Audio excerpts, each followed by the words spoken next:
లోపల సాఫ్ట్గా బయట క్రిస్పీగా ఉండే మినపరొట్టె ఎలా చేసుకోవాలో ఇవాళ నేను చూపిస్తున్నాను. చాలా అంటే చాలా బాగుంటుంది. అలాగే ఎంతో టేస్టీగా ఉండేది, పిల్లలకు నచ్చుతుంది బాగా.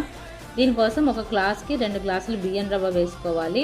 ఒక గ్లాస్ మినపప్పుకి 2 గ్లాసులు బియ్యం రవ్వ సేమ్ మనం ఇడ్లీకి ఎలా చేసుకుంటామో అలాగే నానబెట్టుకొని రుబ్బుకొని ఓవర్ నైట్ ఉంచుకోవాలి. తర్వాత మూకుడు బాగా పొగలు వచ్చేలా కాల్చుకొని కాలిన మూకుడులో కొంచెం నూనె వేసుకొని చుట్టూ తిప్పుకున్న తర్వాత ఇక్కడ చూపించిన విధంగా కొంచెం మరి గంటి జారుగా మరి జారుగా దోసల పిండిలా ఉండద్దు, కొంచెం ముద్దగానే ఉండాలి.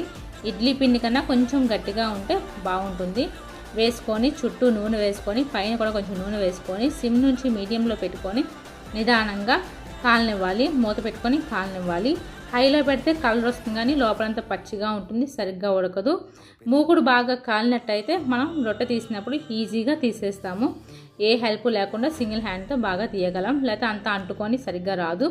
ఈ విధంగా తిరగేసుకొని మళ్ళీ మూత పెట్టుకొని ఒక 5 నిమిషాలు లేదా 2-3 నిమిషాలు మగ్గించుకోవాలి. మగ్గించుకుంటే లోపల సైడ్ కూడా బాగా క్రిస్పీగా ఉంటుంది. మళ్ళీ ఇంకా మన నూనె వేయక్కర్లేదు, ఒకసారి వేసాం కాబట్టి సరిపోతుంది. ఈ విధంగా చేసుకొని వేడి వేడిగా ఆవకాయ కానీ ఏ పచ్చడితో అయినా చాలా అంటే చాలా బాగుంటుంది. పిల్లలు చాలా ఇష్టంగా తింటారు.